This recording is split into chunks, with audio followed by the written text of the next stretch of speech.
안녕하십니까. 생방송 투데이 박광범입니다. 안녕하세요. 윤현진입니다. 이제 단풍이 절정에 이르고 있어요. 네. 어제 그 설악산 주위에 비가 오락가락했는데도 무려 6만 5천여 명이 넘는 분들이 다녀가셨다고 합니다. 네, 하지만 너무 많은 인파가 몰리면서 주차 전쟁에다가 인근 또 도로가 마비될 정도였다고 하는데요. 뭐 단풍 구경도 좋지만요. 너무 혼잡해서 걱정이 됩니다. 그렇죠. 기분 좋게 나왔으니까 또 기분 좋게 집에 들어가야겠죠. 앞에 계신 분들 무조건 양보를 좀 해주십시오. 네. 자, 생방송 투데이 월요일 순서 기분 좋게 세상 돌아가는 소식 김일중 아나운서에게 양보합니다. 네, 세상 곳곳의 이야기를 짧은 시간에 전해드리는 세상 돌아가는 소식의 김일중입니다. 그리고 제 옆에는 이상건 경제 전문가 나와 계십니다. 어서 오세요. 네, 안녕하세요. 네, 첫 소식은 조금 우울한 소식으로 시작을 해보겠습니다. 이 사람의 목숨을 태우고 운항을 해야 되는 조종사의 허위 이력이 문제가 되고 있는데요. 어떤 소식인지 함께 보시죠. 와, 정말 간 큰데요. 지난 4월 160여 명의 승객을 태운 베트남 항공 A320 여객기. 5시간 만에 국내 상공에 도착해 착륙하던 이 여객기가 정상적으로 활주로에 진입하지 못하고 다시 이륙을 시도했다가 착륙하는 상황이 벌어졌는데요. 사실은 아니라 거의 직각에 가깝게도 느꼈을 수도 있거든요. 어마어마한 공포감을 느꼈겠죠. 이 여객기의 조종사는 지난해 10월 베트남 항공의 A320 기종 부기장으로 입사한 36살 한국인 김모 씨. 김 씨가 입사 때 제출한 비행 이력서에는 다른 동남아 항공사에서 같은 기종으로 680시간을 비행했다고 적혀 있습니다. 그러나 베트남 항공은 김 씨가 A320 기종을 1시간도 조종한 적이 없다는 사실을 밝혀냈습니다. 조종하라고 이렇게 사칭을 할 수도 있다. 이분이 베트남에 이제 앞으로 못 들어올 거예요. 들어오면 사고 처리를 한다고. 조종사가 자기의 경력을 속였다는 얘기는 대형 사고로 이루어질 수 있는 범죄 행위에 해당된다고 생각을 합니다. 항공업계는 김 씨가 또다시 허위 경력으로 다른 항공사에 취업할 가능성이 있다며 국토해양부가 직권조사에 나서야 한다고 지적했습니다. 본인이 담당하고 있던 지적장애 여중생을 성폭행하려고 했고 영화 도가니 장애 학생 성폭력에 대한 국민적 분노 확산. 분노한 게 그 가해자를 용서해달라는 탄원서를 쓰면서 울산시 공무원들이 지적장애인 성폭행 사건으로 기소된 전직 공무원 A씨를 돕기 위해 탄원서를 제출한 것이 알려져 물의를 빚고 있습니다. 우리 딸내미가 이제 친아빠보다 더 다르다. 우리 딸내미는 화장실 가고 싶다 해놓고 공연하고 밑에 속옷 바람으로. 그 아가 기겁하겠니까 하면 칼 두고요. 피해 학생 역시 평소 A씨를 아빠처럼 잘 따랐던 것으로 알려져 국민들을 더욱 분노케 하고 있는데요. 장애인 성폭력 피해자는 대부분 아는 사람들에 의해서 일어납니다. 자신의 주변에 있기 때문에 가해자와 즉시 분리가 돼야 되는 상황인데 장애인 성폭력 피해자들을 보호하고 또 이들이 쉼터 퇴소 이후에도 어떻게 자립을 해서 살아갈 수 있는 공무원이 장애인을 성폭행하고 또 그 공무원을 동료들이 감싸는 안타까운 현실. 부디 피해자가 두 번 우는 일이 없기를 바랍니다. 지난 13일 밤 9시경 서울 마천동의 한 아파트 지하주차장에서 55살 박모 씨가 숨진 채 발견됐습니다. 아파트 CCTV를 분석한 경찰은 박 씨가 저녁 8시쯤 통로로 들어갔고 시신으로 발견되기 전까지 1시간 동안 넉 대의 차량이 통행한 것을 확인했습니다. 그렇죠. 매일 배야 하시는 분. 그런데 주차장 같은 데서 맨날 누워 계시고 쓰레기통 뒤져서 먹을 거 찾고 막. 경찰은 추위를 피해 주차장에 들어간 박 씨가 차량에 치여 숨진 것으로 보고 정확한 사고 경위를 조사하고 있습니다. 예, 이렇게 날이 추워지면서요, 빈 건물이나 지하 주차장에 들어가는 노숙인들이 점점 늘고 있는데요. 앞으로 다시는 이런 안타까운 사고가 좀 전해지지 않기를 바랍니다. 다음 소식은요, 평소에 비싼 자동차 보험료에 좀 부담감을 느끼고 계셨던 분들이라면 좀 눈여겨서 보실 만한 소식입니다. 함께 보시죠. 쪽방이 밀집한 서울 동자동에서 사회복지 활동을 하는 엄병천 씨. 100만 원에 산 10년 넘은 중고차의 보험료로 매년 88만 원을 내고 있습니다. 그 80만 원이라는 돈은 되게 목돈인데 한 달의 수입이 사실 100여만 원이 안 되는데 또 가끔씩 연체되면 이거 막 독촉증 날라오고 힘들더라고요. 12개 손해보험사가 서민 우대 자동차 보험을 출시합니다. 일반 상품에 비해 보험료가 17% 정도, 온라인으로 가입하면 18%까지 할인되지만 보장 내용 같습니다. 사업비만 반영을 하고 그리고 보험사의 자동차 보험 판매로 인한 이익 부분을 최소화시켜서 그 부분을 보험료 할인 지원으로 이용을 하고 있는 것입니다. 가계소득이 4천만 원을 넘지 않고 자녀가 있는 35세 이상 서민이 대상으로 100만 명 정도가 혜택을 받을 수 있다고 협회 측은 추산했습니다. 하지만 아무리 생계가 어려워도 자녀가 없거나 승합차를 갖고 있는 경우에는 혜택을 받을 수가 없어서 가입 대상을 확대해야 한다는 지적도 나오고 있습니다.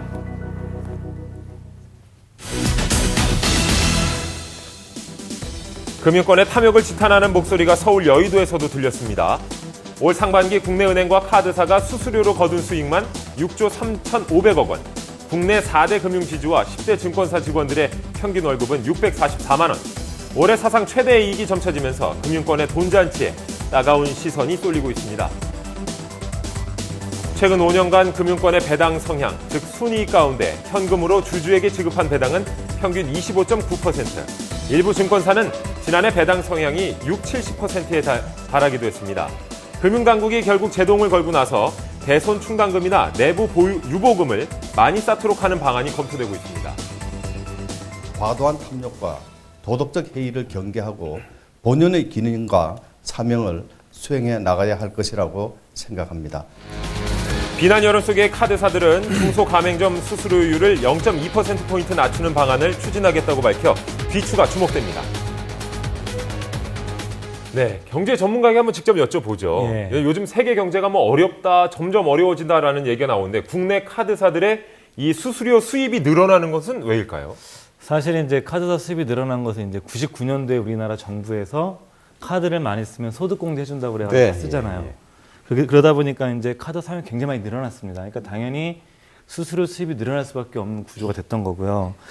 또 하나 중요한 건 여기서 이제 최근에 논란이 많은 것 자체는 이렇게 돈이 많은 사람들이 이렇게 많은 결제 금액이 큰 것들은 상관이 없는데 10,000원 이하의 소액 결제도 굉장히 많이 늘어났어요. 최근에는 보시면 택시 같은 거 탈 때도 요즘은 거의 다 카드 많이 이용하시지 않습니까? 네. 이렇기 때문에 이제 정부가 독려해서 많이 이루어졌는데 그 수익 자체가 너무 많이 나다 보니까 이거에 대해서 최근에 이제 전 세계적으로 금융위기 이후에 금융회사들이 이제 지나치게 이제 돈을 많이 벌었다는 문제제가 되면서 쉽게 번다는 거죠. 예, 그렇죠. 네. 카드 회사들 같은 경우에도 같은 이 논란의 그 대상이 됐던 것 같습니다. 네. 근데 오늘 이제 카드사들이 수수료를 인하하겠다는 얘기를 했는데 왜 진작에 또 내리지 않았을까요? 사실은 이제 인하 계속 해왔어요. 그래서 못 네. 느끼셔서 그렇지 계속 해왔고 옛날에 대형 마트랑 카드 회사를 한번 되게 싸움한 적도 있었고요.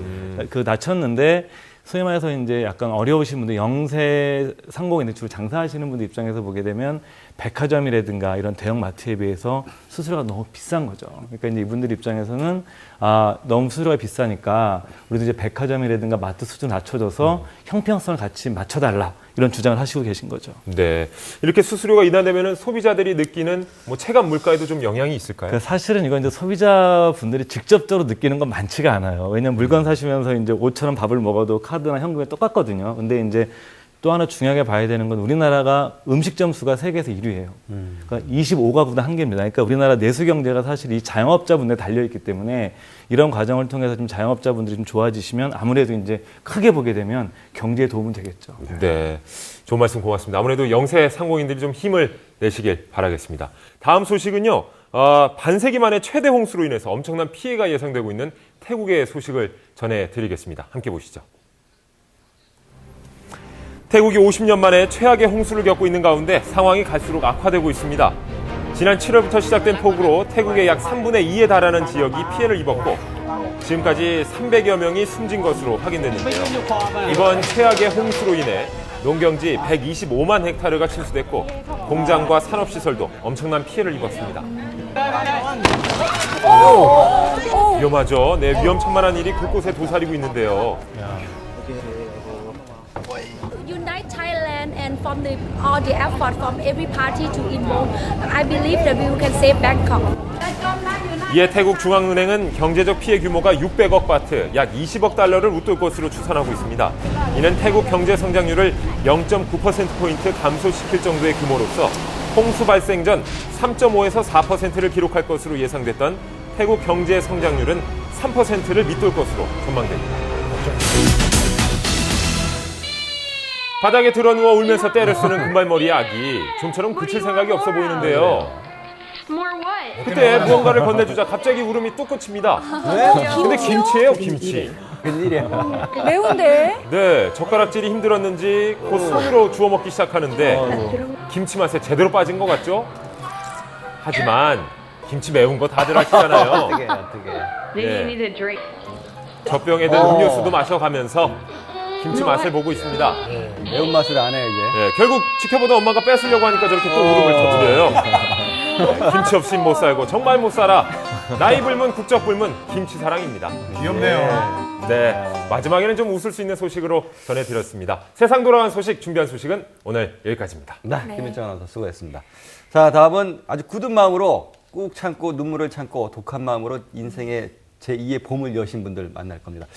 이번 주부터는 이제 김민지 아나운서가 아닌 유혜영 아나운서가 전해주겠습니다. 네, 인생의 봄날은 반드시 옵니다. 오늘 봄날의 주인공은요. 이 다이어트 성공 후에 시도 때도 없이 휴대전화를 꺼내서 일명 셀카를 찍는 버릇이 생겼다고 합니다. 180도 변한 외모를 자랑하기 위해서인데요. 그렇다면 예전 모습은 어땠을까요? 이 사진을 보시면요. 이 푸근하고 복스러운 인상에 두둑한 뱃살을 지녔던 모습인데요. 무려 100kg에 육박하던 몸에서 36kg 감량에 그야말로 반쪽이 됐다고 합니다.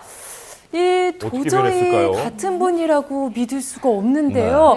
이분이 이렇게 다이어트를 하고 그리고 건강한 몸이 된 데에는 놀라운 사연이 있다고 합니다. 지금부터 그 사연이 무엇인지 함께 만나보시죠. 네. 1989년 겨울, 평소와 다름없이 친구와 함께 등교하던 아이. 사고가 났나요? 교통사고가 있었군요. 긴 시간에 걸쳐 대수술을 하게 됐지만 수술은 저는 항상 왜 학교에서 그런 거였어요. 애들은 축구하고 농구하고 뛰어놀 때 저는 이제 그거를 지켜만 봤던 아이가 힘들었던 그런 아이로 저는 기억이 돼요.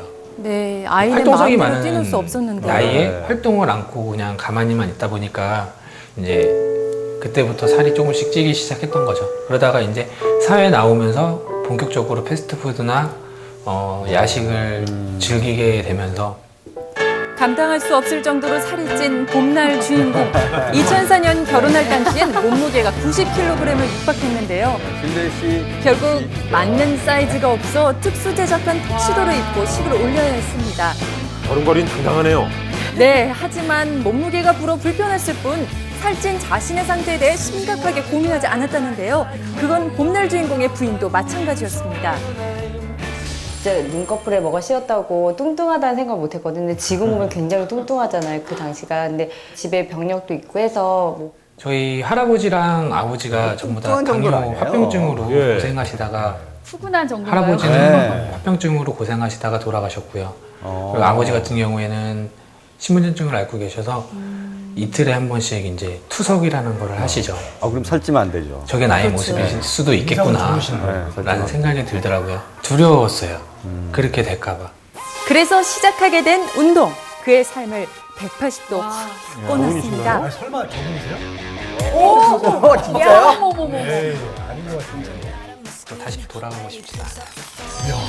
그 정도로? 멀리서 걸어오는 한 남자. 황금 비율 몸매가 돋보이는데요. 여자친구라도 기다리는 걸까요? 완전 다른 사람인 것 같은데요. 저 꼬마 소녀는 누굴까요? 보통 사이가 아닌 것 같은데요. 동생분 아니신가요? 네, 안녕하세요. 저는 일산에 이름은 이현규라고 하고요. 두 딸아이의 아빠입니다. 와, 아이들과 함께 나들이 나온 이현규 씨.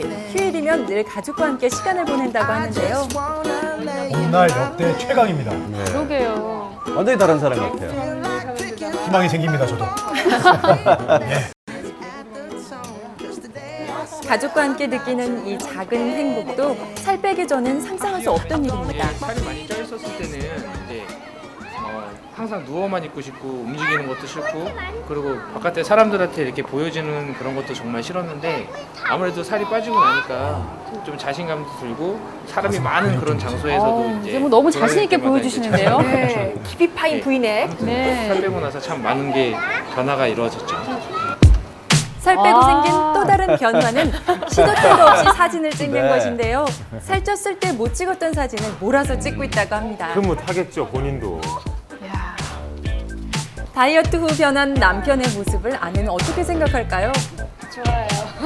애들도 아빠 살 빠져서 굉장히 자랑스러워하는 것 같아요. 그러니까 남들한테는 없는 뭐 이렇게 운동했을 때 여기 알통 나오는 게 공이라고 생각해서 공? 아빠 공 좀 보여줘. 그래서 어린이집에서도 막 자랑하거든요. 어머 세상에 공을 팔에 이고 다니시네요. 다이어트에 성공한 아빠의 몸이 딸들에게는 슈퍼맨처럼 보이는 것 같은데요. 참 보기 좋은 모습입니다. 선글라스 꼭 끼시더라고요. 그래요. 다음 날 아침 잠에서 깨자마자 운동을 시작하는 이현규 씨. 아침 운동은 빈속으로 하는 게 효과적이기 때문이란데요. 아까 혹시 또 입은 그 두리뭉실한 분 맞죠? 간단한 운동이 끝나고 다이어트의 긴장감을 유지하려고 몸무게를 재는 것도 필수라고 합니다. 68kg. 야, 68kg면 다시 돌아가시지 싶지 않은 무슨 악몽 같은 거라고나 할까 좀 그래요. 제 몸에 대한 최소한의 그런 성의다라고 볼 수 있을 것 같아요. 출근하기도 빠듯한 아침 시간, 이현규 씨는 헬스장으로 향하는데요. 매일 운동하는 버릇이 생기면서 오히려 안 가면 마음이 불안한 정도라고 합니다. 씻고 바로 나온 날이 있어도 일단은 저는 운동을 하러 가야 돼요. 그게 이제 완전히 습관이 된 것 같아요. 운동에 시작하기 앞서 자신의 몸 근육 상태를 먼저 확인하는 이현규 씨. 이 시간. 네. 이 조각 같은 몸매를 만들기 위해서 하루 8끼를 조금씩 나눠 먹어가며 철저한 계획하에 운동을 했다는데요. 8끼. 그 결과 생긴 저 등 근육들 보이시죠? 야, 어떻게 저렇게 변할 그렇게 수 하나하나 있지? 살아 움직이는 것 같은데요. 각광류 같아요.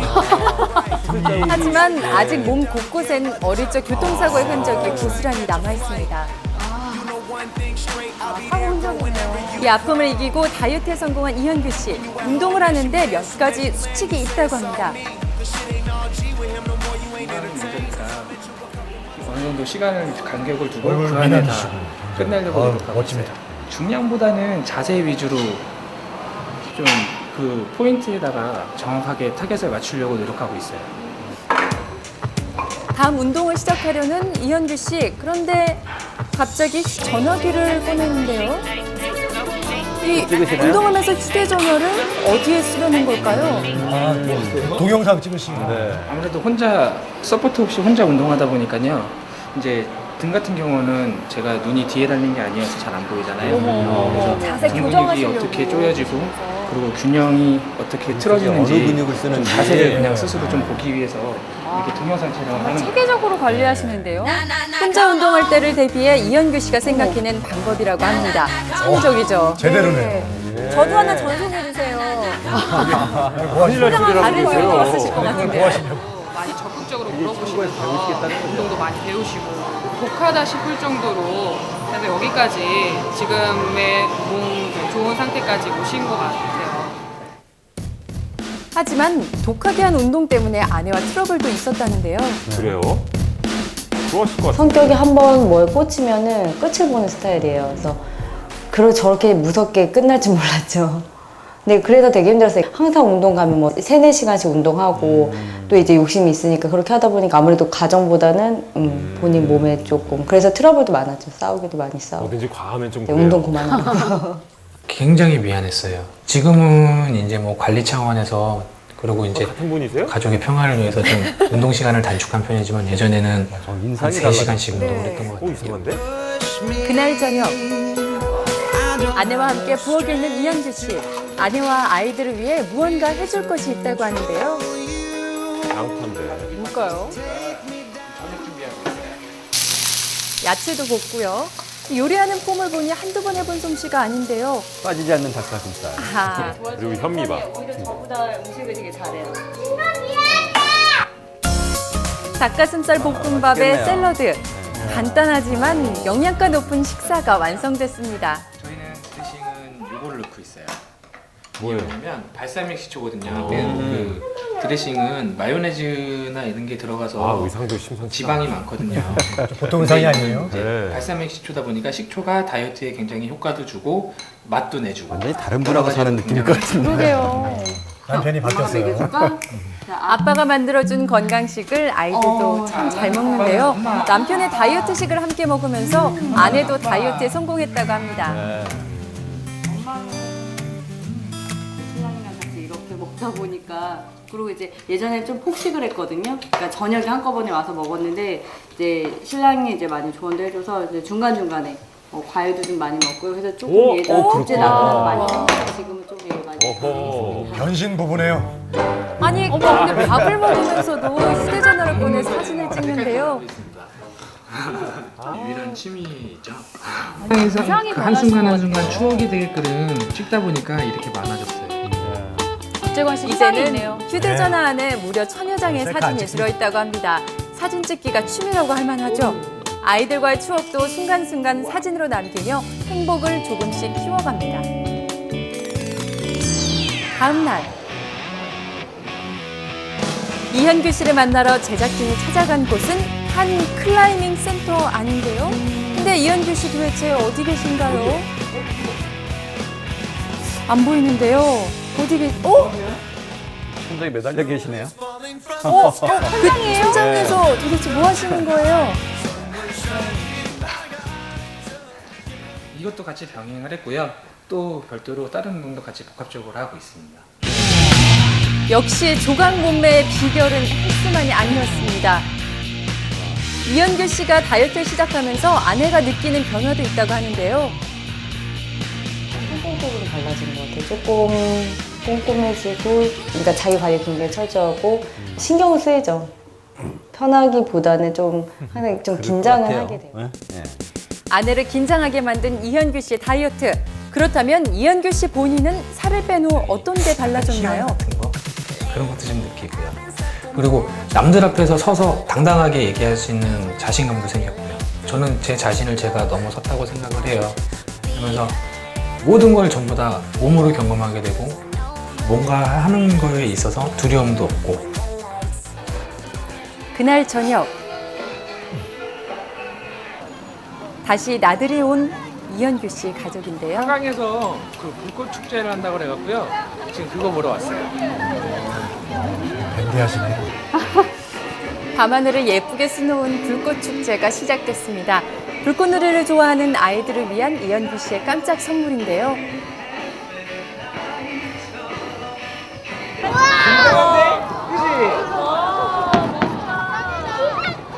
아이들도 무척 좋아하는 것 같죠? 최고죠. 틈틈이 시간 가족들하고 이렇게 같이 보낼 수 있다는 것 자체가 행복인 것 같고요.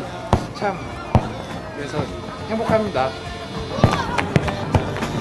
알록달록 예쁘게 터지는 불꽃처럼 이현규 씨 부부의 사랑도 깊어져 갑니다. 다시 찾은 봄날의 느낌은 새 생명을 얻은 것 같은 그런 기분이에요. 저희 남편의 봄날, 저희 가족의 봄날이 앞으로 쭉 이어졌으면 좋겠고요. 앞으로 더 행복해졌으면 좋겠습니다. 어린 시절 겪었던 교통사고의 아픔을 딛고 일어선 이현규 씨. 힘들고 어렵게 시작한 운동으로 다이어트에 성공하면서 건강까지 되찾게 되었는데요. 앞으로 건강 쭉 지켜가면서 가족들과 소중한 추억 많이 만드시길 바랍니다. 저희가 봄날은 다시 온다 보면서 이렇게 인상이 확 바뀌신 분은 처음인 것 같아요. 네, 맞아요. 무엇보다 할아버지, 아버지께서 고생하셨던 당뇨병 늙기 전에 벗어날 수 있어서 너무나 다행입니다. 그렇죠? 네, 이 살 빼기 전에는 간 수치도 높게 나오고 혈당 수치도 거의 당뇨병 수준으로 나와서 걱정이 됐었는데요. 이제는 정상 수치로 올라왔다고 합니다. 이 앞으로도요, 힘들게 찾은 봄날 쭉 이어나가시길 바랍니다. 네, 잘 봤습니다. 자, 생방송 투데이 함께하고 계신 시각은요, 5시 53분 지나고 있습니다. 자, 이제 그림 같은 집에서 그림같이 살고 계신 분 만나볼 시간인데요. 박재권 리포터가 그림 속에 쏙 들어갔다가 나왔다고요? 네, 그렇습니다. 월요일 날 만나니까 좀 느낌이 좀 달라요. 오늘 좀 그림 같아 보이나요? 네. 자, 제가 그림 같은 집을 찾아서 전국을 떠돌아다니다 보니까 이 공통점이 하나 있었습니다. 바로 이 가족들의 웃음이 끊이질 않는다는 건데요. 자, 오늘 소개해드릴 집도 입구부터 정말 웃음이 나올 수밖에 없는 소품들로 가득했거든요. 오늘은 특별히 다 같이 웃으면서 한번 시작해 보도록 하겠습니다. 지금 시작합니다.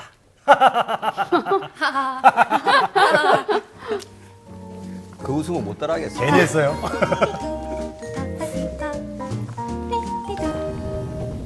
자, 오늘의 그림 같은 집을 만나러 간 곳은 전라남도 담양입니다. 황금빛 들녘이 넘실거리는 한 마을에 도착했는데요. 근데요, 이 동네는요 정말 한옥집이 되게 많아요. 한옥 마을인데요, 정말로. 여기도 한옥이고 저기도 한옥, 여기도 한옥, 건너편도 한옥, 애불바리 한옥. 네. 자, 일단 어르신께 길부터 여쭈어 봤는데요. 하하, 허허. 알고 계세요? 예, 있어요. 있어요? 네, 이장님 집이 하하호호 집이에요. 아, 진짜 있네. 그게 장 몰라. 근데 그 하하호호 그 삐뚤어진 것도 있고 벌리고 있는 것도 있고 하고 있는 것도 있고 많아요. 가보세요. 아, 궁금해 죽겠네. 네. 아니, 도대체 뭐야? 재밌다는 정말. 말씀이죠? 제 친구를 찾았네. 예, 딱 보니까 느낌이야. 보세요. 이게 하나, 둘, 셋. 똑같네요. 자, 한박 웃음 가득한 얼굴들이 제일 먼저 반기는 이 집. 벌써부터 미소가 슥 번지는데요. 자, 오늘의 그림 같은 집을 소개합니다. 예. 예쁜데요. 한옥입니다. 아유, 잘 찾아왔네요. 오늘도. 닮으신 것 같아요. 그런 소리를 많이 모두 이렇게 삼각형으로 이렇게. 예. 물론 저렇게 크진 않으시지만. 한번 좀 흉내 한번 해보세요. 조금만. 아이고.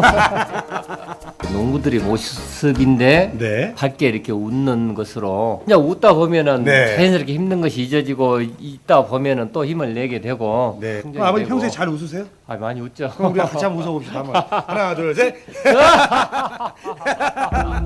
닮았어요. 네, 세상만사 웃고 살자는 대인배 일근 씨. 자, 그의 집은 생김새부터 범상치 않았습니다. 그대로 저런 분들도 여기 있는 분들도 옛날에 이 안방 문 여기 작은 방 들어가는 문 그대로 원형이 몇 년 정도 됐어요, 이 집이? 이것이 한 70, 뭐 2, 3년 정도. 이게 1년에 그냥 쭉 하는 게 아니고 시간 날 때마다 점씩 신압으로 고쳐서 이렇게 하니까 몇 년이. 자, 70여 년이 넘는 역사를 가진 이 집. 처음엔 폐가 직전이었던 집을 손수 고쳐서 오늘날의 모습이 되었다고 합니다. 비교 좀 해보시고요. 아버님, 실내 이제 구경 좀 시켜주세요. 이제 실내. 아, 앞쪽으로 실내. 예. 저희가 이제 실내 여기까지 왔어요. 아, 글로 안 가고 이쪽으로 가게, 이쪽. 거기가 아니에요. 아니, 왜? 아, 그쪽이 아니고 이쪽으로 예. 돌아야 돼요. 집안 실내를 나가서 다시 본다고요? 아, 이쪽에가 막혀 있으니까 이쪽으로 예. 돌아야 돼요. 울타리 나가서. 화장실 가는 거죠. 특이합니다. 아, 이쪽으로 실내를 간다고요? 자, 밖으로 나가니까요. 또 다른 문이 있었습니다. 아, 저쪽하고 이쪽 연결돼 나. 아, 연결돼 있는 거예요? 작업실이고. 아. 생활하는 공간이. 그쪽인데 저 장독대 아니에요? 장독대예요. 어머, 특이한데요. 그 집사람하고 시간 날 때 나무 쪼개고 지붕에 또 올라가서 이고 하다 보니까 이제 여기가 좀 저기 하면은 여기 또 이렇게 해야 되고 그러니까 천연재료를 지붕을 하면은 예. 끊임없이 일이 생기니까 이거 천연재료를 할 일이 아니더라고요. 예. 안에 뭐 볼 것도 없는데. 볼 것도 없어도 또 볼 게 많아요 또 의외로. 예, 자. 순박하고 소탈한 자연을 그대로 옮겨놓은 듯 이 들어서는 순간 편안함이 느껴지는데요. 꾸민 듯 꾸미지 않은 모습이 정말 운치 있었습니다. 손수 지은 집이라고는 믿어지지 않는 집이죠. 네. 깔끔하네요, 안에. 정말 예쁜데요. 안녕하세요. 사모님이세요? 아유, 안녕하세요. 하하오. 예. 그래서 이렇게 저희가 기쁘니까 남편이 그렇게 만들었겠죠. 아, 그런 거예요? 네. 자, 집안 구경 전에 요거 한번 보세요. 어머님이 직접 만드신 거라고 하는데요. 보통 솜씨가 아니시죠? 아니 그냥 하고 싶으면 저절로 돼요? DNA가 시킬 것 같아요. 야, 이거 어려운 건데. 그럼 아버님은 저 집을 짓는 DNA이시고 어머님은 저기 안에 소품들을 만드는 소품 DNA? 아, 이 집에 마루인데. 예. 그때는. 자, 이거 보세요. 버려져서 불 떼려고 했던 것인데. 마루요? 와, 여러분 보세요. 이게 식탁인데요.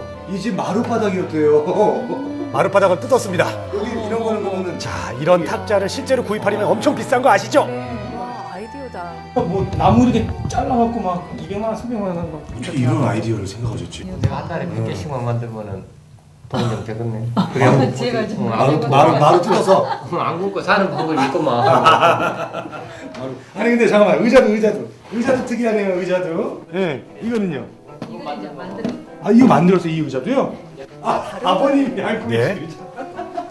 야, 이거 우리가 흔히 정말 저기 가게에서 볼 수 있는 포장마차 이런 데서 볼 수 있는 플라스틱 의자인데, 예, 버려진 건데. 아, 요거 모자만 살짝 이뿐만이 아닙니다. 우와, 분위기 확 달라졌어요. 와, 예쁘다. 자, 이건요 일근 씨가 직접 만든 조명등입니다. 돈 많이 들인다고 좀. 네. 어떻게 생각하세요, 어머니? 그렇게 그리고 만드셨는데. 여기 한 가지 더. 한 가지 더. 돈이 없으면 만들어집니다. 아, 돈이 없으면 만들어진다고요? 제가 여기가 원래 태자리예요. 태어난 도시 팔자리. 도시 생활을 하다 몸이 많이 아프고 그래서 어쩔 수 없이 이제 병원 생활을 오랫동안 하다가 몸도 쉴 겸해서 이제 고향에 내려왔다가 자, 이 마을에서 태어나 자란 일근 씨. 젊은 시절 도시 생활을 했지만 시골 생활에 대한 그리움이 마음속에 늘 있었습니다. 고향에 다시 내려와 농사를 지으면서 흙을 사랑하게 되었고 토를 빚는 농부 도예가가 되었다고 합니다.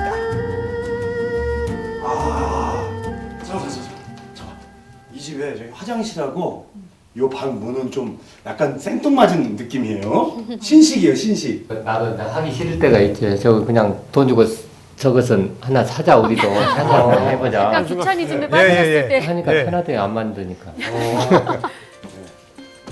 여기는 방이네요, 우리. 이야, 꽤 넓어요. 한박 웃음 짓는 토우들은 물론 울퉁불퉁한 나무들이 석가래로 엮어진 아늑한 공간입니다. 매력적이에요, 그게. 네.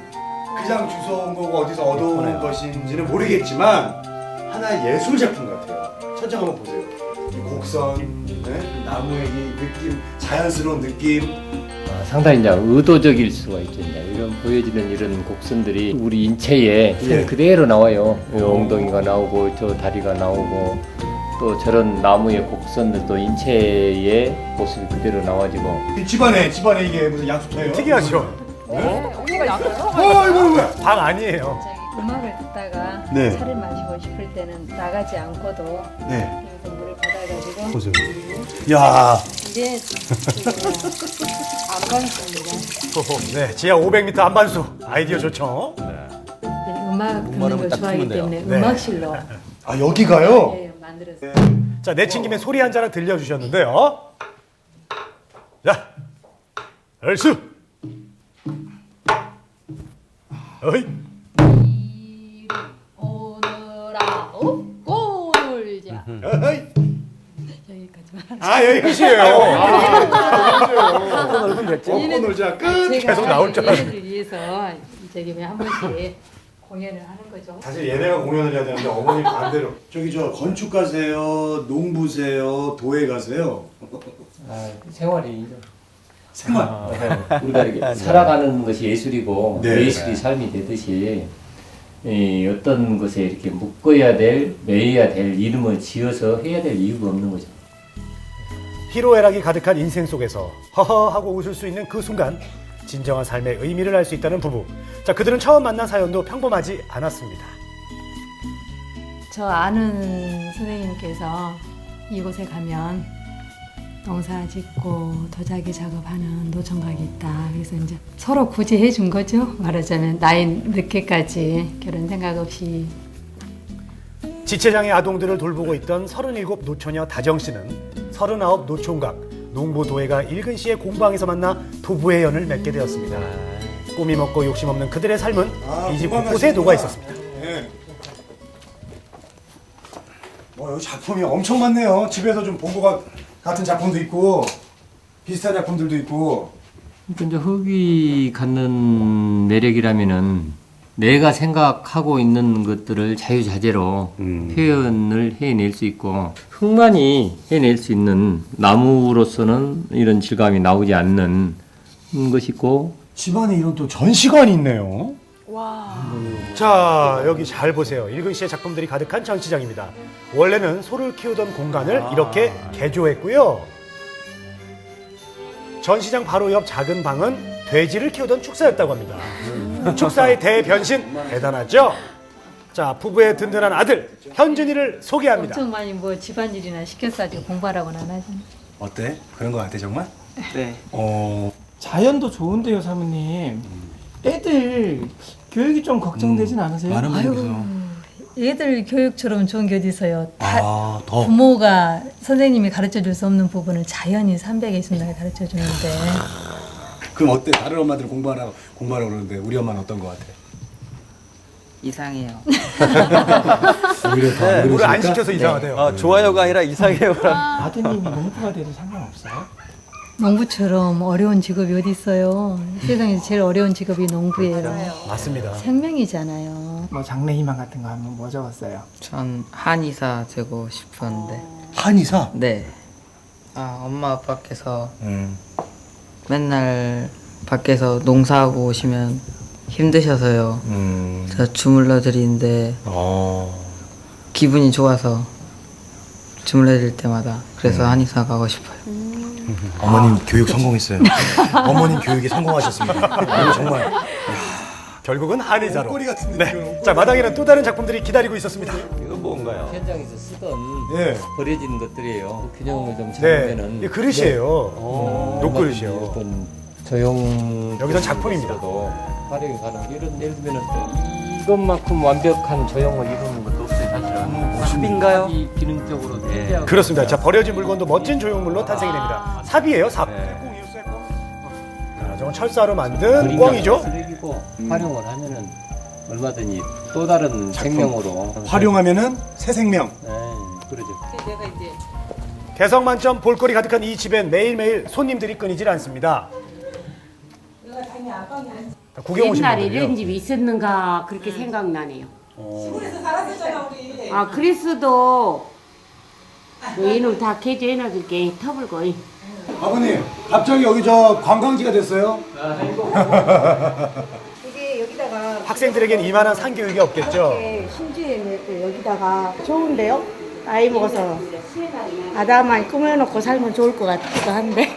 기술이 있어야 좀 살지. 이렇게 해놓고 아무나 살 수 있는 건 아닌 것 같아. 살고 싶어도. 아니 관광지도 아닌데 집이 관광지가 돼버렸어요. 지나가시는 분들이 그냥 느닷없이 이렇게 편승해서 돌아가시는 거는 좀 황당하기도 하고 그러기도 하고 그래요. 노크하고 들어오세요. 네. 자, 10년이 넘게 힘들게 지은 집을 예쁘게 봐주는 분들이 있어서 보람이 있다는 부부. 자, 그런데 여기 눈길을 끄는 게 하나 있었습니다. 한참 쌀떡 아니에요? 자, 이게 뭘까요, 여러분? 한참 동안 네. 이게 항아리 같고요. 그렇죠. 스피커를 만든 다음에 뭐예요? 그 스피커 자, 보세요. 반전입니다. 아니, 스피커네요? 우와. 나 깜짝이야. 장독 스피커 들어보셨습니까? 이 우포가 그렇죠. 터져버렸어요. 왜냐하면 손님으로 온 아이들이 이걸 찔러가지고 우리도 모르는 사이에 찔러가지고 이제 손해배상 청구하셔야죠. 아버님 지금 괴짜시네요? 정말 손재주가 좋으세요. 뭐라면 애들한테 옛날 우리 어른들이 여기 어른들이 하시면 지향스럽다 그래요. 지향스럽다. 그게 뭐예요? 무슨 뜻이에요? 그게 네. 지약스럽다고도 있고 아주 개구장이 아주 여러 가지 포괄된 개구장이 괴짜 이쪽 뭐 이런 뜻이라고. 넘치는 아이디어와 손재주로 생각한 건 꼭 이뤄내고 마는 일근 씨. 이 집엔 그의 의지와 신념이 가득합니다. 자, 그날 오후 마을 이장인 일근 씨. 오늘도 마을 사람들의 이야기에 귀를 기울이려 시간을 냈습니다. 이장님까지 하시니 얼마나 바쁘시겠습니까? 여벨 시즌이에요?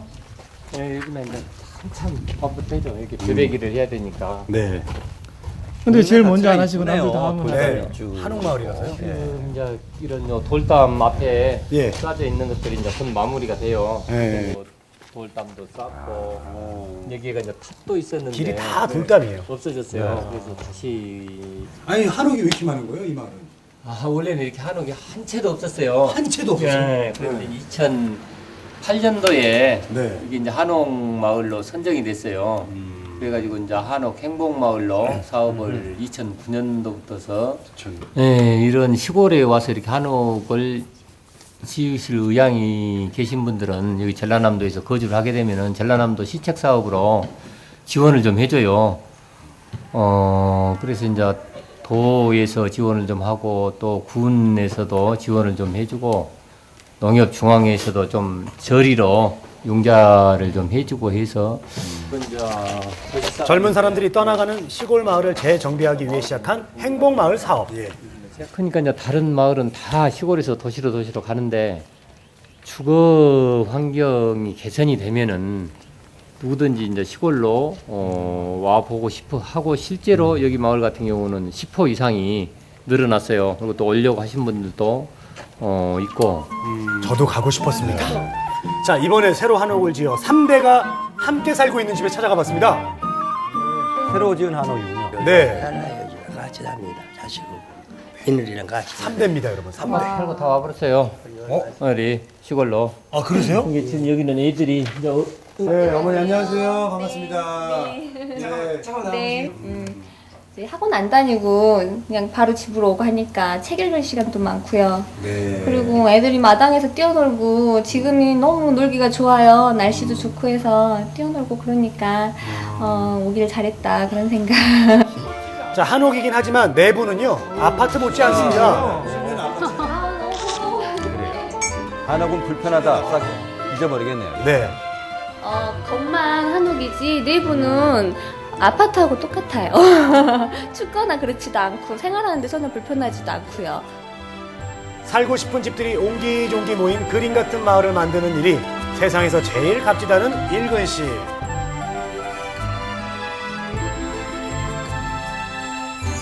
식구가 함께 있는다는 게 얼마나 큰 축복이냐 그렇게 얘기하거든요. 집이라는 게 그런 것 같아요. 식구가 함께 있는 거, 함께 사는 거. 저 한 울타리 안에서 생활하는 그런 곳이 그림 같은 집이지 않을까 싶어요. 어떻게 지금 집은 만족하세요? 그럼요. 함께 있잖아요. 우리 식구가. 비 안 새잖아요. 자, 송일군 정다정 부부의 그림 같은 집이란 가족의 숨결이 살아 숨쉬는 공간이었습니다.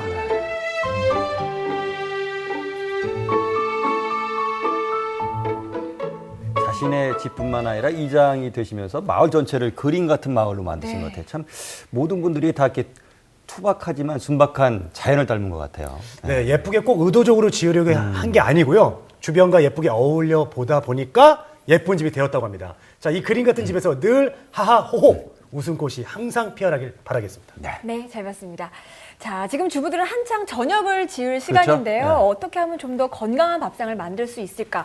영원한 주부들의 고민이죠. 네, 뭐 잘 먹고 잘 사는 법, 웰빙에 참 관심이 많은데 목이 다 제가 안 되네. 채소도 유기농 마크가 있는 것만 드시는 분도 많거든요. 그런데 이 어류에 생선에도 유기농 마크가 나왔다고 합니다. 무슨 소식인지 우리 김진남 리포터가 전해줍니다. 그렇습니다. 바로 식품위생관리 시스템 햇섭 인증 어류인데요. 채소류도 고기류뿐만 아니라 이제는 양식장의 어류까지도 햇섭 인증이 시행되고 있다는 사실 알고 계십니까? 지금부터 그 특별한 현장 속으로 함께 하시죠. 건강한 발견을 위해 떠난 곳은 대한민국 대표 청정지역 제주도. 푸른 하늘, 맑은 바다, 그리고 이곳 청정 제주에서만 맛볼 수 있는 특별한 맛이 있습니다. 자, 바로 이것! 팔딱팔딱 넘치는 힘을 주체하지 못하는 광어인데요. 아우, 정말 힘 좋죠? 네, 제주의 진미 광어 요리의 시작은 얼큰한 국물, 오동통한 속살, 속 풀리는 광어 매운탕입니다. 보기만 해도 침 고이는 매운탕 앞에선 점잖을 떨 새가 없습니다. 일단 크게 떠서 한 입에 두툼한 속살, 그 시원한 국물 맛을 보면 나도 모르게 나오는 이 소리. 야, 광어살은 쫄깃, 국물은 아주 얼큰합니다. 이야. 네, 광어 요리의 새로운 패러다임. 일본에서 선풍적인 인기를 끌고 있다는 광어죽. 20분 정도 푹 끓이면 담백한 맛이 일품이라고 하네요. 자, 정말 먹음직스럽죠? 죽맛이 죽여준다는 광어죽. 어디서 맛볼 수 있다고요? 여기까지만 와서야 드실 수 있는 광어죽입니다. 최고입니다. 네, 광어의 속살을 제대로 맛볼 수 있는 다음 요리. 토실토실 광어살에 싱싱한 채소들도 전격 투입. 광어는 혼자 외롭습니다. 각종 재료 아낌없이 넣어서 팍팍 뭉쳐주는데요. 상큼, 매콤, 쫄깃. 눈으로만 봐도 그 맛이 상상이 가시죠? 자, 광어 회무침 완성. 한 젓가락 하실래요? 네. 할게요. 네, 맛있겠네요. 하셔야 됩니다. 그리고 무쳤다면 이번엔 지글지글 구워볼까요? 소리가 정말 먹음직스럽죠? 노릇노릇 구워진 진짜. 두툼한 광어살. 광어 스테이크. 스테이크. 거기에 새콤달콤한 소스까지 얹어주면 맞습니다. 광어 스테이크 완성. 광어도 정말 고급스럽게 즐길 수 있다고요.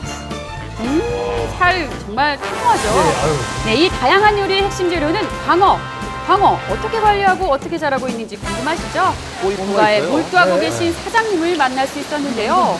사장님 뭐 하세요? 꼬리표 이것이 나갈 때 햇삽, 이것이 1억제인데 요것이 햇삽 마크예요. 네. 꼬리에다가. 네. 요 남바가 있을 것 같으면은 어디서 나와서 몇 월 며칠 날 우리가 이력이 여기에 전부 다 나오죠. 몇 월 며칠 날 어디에서 치어가 들어와서 몇 월 며칠 날 바이러스 검사하고 이 그리고 어떤 사료를 먹이고 그것이 정말 까다롭게 관리되고 있죠. 사람한테 족보죠. 네. 그러게요. 남바가. 자, 식품의 원재료 생산부터 최종 소비자의 식탁에 오르기까지 전 과정을 아우르는 위생관리 시스템 햇섭. 농축산물뿐만 아니라 수산물에도 햇섭 인증이 있다는 사실 아셨나요? 양식장 VIP 광어. 여기선 내가 제일 잘 나가. 광어의 기 한번 느껴보시겠습니까? 아우, 힘드네요. 자, 넘치는 힘. 정말 팔딱팔딱거리죠. 이 힘, 과거의 비결 궁금하시죠? 바로 먹는 사료부터가 다르다고 하는데요. 전 정말 소중하니까요. 내 광어를 소중하게 만드는 비밀, 바로 이겁니다. 인증석이에요, 인증석. 인증석을 따려서 인증석이에요. 사료에 혼납해서 네. 광어를 먹이죠. 향을 먹나 보네요. 저건 또 100년초입니다. 몸에 좋은 100년초 에키스입니다. 100년초. 네. 까다리하고 고동하고 천인장 에키스, 비타민 C. 약 먹고 크는 거. 사람하고 비교할 바가 네, 사람보다 낫습니다. 자, 사람보다 귀한 대접받는 광어, 햇섭 양식장이기 때문에 가능한 일이겠죠? 이게 지금 얼마나 된 수업이에요? 어제 그저께 들어왔어요. 12일 날 들어왔거든요. 아기네요. 한 네. 24만 들어왔어요. 아기가 뭐예요? 이게 다 크려면 얼마나 1년 정도. 네, 정말 긴 시간 귀빈 대접하며 정성을 다해야 우리 식탁에 오르는 성어가 된다고 하네요. 애지중지 귀하게 키운 광어, 사료뿐만 아니라 키우는 사람들의 마음을 먹고 자라 그런지 아주 씩씩하고 건강해 보이죠? 지금 무게가 얼마나 되는 거예요? 키로 200~300이요. 출하할 광어엔 광어의 이력을 담은 꼬리표를 꼭 붙여주는데요. 그런데 이들의 작업을 매의 눈으로 지켜보는 사람들이 있었으니 이들의 정체는 바로 검역 검사팀.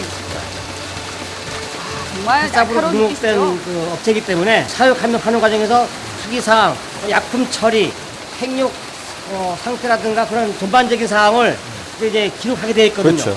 그 관리를 받았다는 증거 아니에요? 정기적으로 검역검사팀이 방문해 양식장이 어떻게 관리되고 있는지, 광어가 위생적으로 자라고 있는지 점검하고 있다네요. 기본적으로 어떤 위생시설이 돼야 되고요. 그에 맞는 이제 어떤 회사 프로그램이 이제 나와야 됩니다. 단계별 관리를 통해 가지고 그 유해 요소를 중점적으로 관리하면서 이제 그 출하까지 이제 그 안전하게 키우는 거죠. 위생 유지를 위해 꼼꼼하고 까다롭게 관리하다 보니 작성해야 하는 문서만도 이렇게나 많습니다. 게다가 햇섭 관련 교육 과정도 수료해야 한다고 하네요. 정성이 보통 들어가는 게 아니죠. 정말 많네요. 정말 많죠. 이거 햇삽을 수료증을 받아야 되니까 교육을 받아야 되나 봐요. 예, 교육을 받아야 이 햇삽 등록업체로 신청이 됩니다. 이력제를 등록이 안 되면은 마트 같은데 이런데 출하를 못하게 되어 있습니다. 이곳에 있는 광어는 약 40만 마리. 작은 것 하나 놓치지 않고 건강하게 키운 미해요소 중점관리 기준 햇섭 인증 광어들. 드디어 양식장품을 떠나 전국 팔도로 출하되는 날. 제주광어 맛있다는 소문이 어찌나 자자한지 멀리서도 제주광어 찾아 한달음에 달려온다고 합니다. 어디로 가는 거예요? 가는군요. 예. 네? 인천으로 가는 거예요. 여기를 가지러 오신 이유가 있으세요? 제주도 광어가 유명해서 가지고 왔습니다. 채소에만 유기농이 있는 게 아닙니다.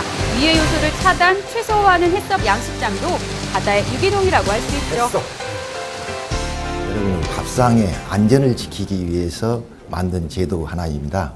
이 제도는 세계 최초로 양식장에 햇삽을 적용할 수 있도록 하는 제도를 저희들이 만들어서 생산하는 방법도 위생적으로 관리를 해서 실제 여러분들이 드실 때는 안전한 수산물을 드실 수 있게끔 만드는 제도라고 할 수 있습니다. 믿고 먹을 수 있는 우리의 먹을거리, 건강한 밥상이 보약이겠죠? 자, 이제는 양식하는 모든 해산물과 생선의 햇섭 마크를 확인하면 네. 건강한 먹거리를 찾을 수 있을 것 같습니다. 자, 오늘 소식은 여기까지입니다. 저희 내일 뵙겠습니다. 고맙습니다.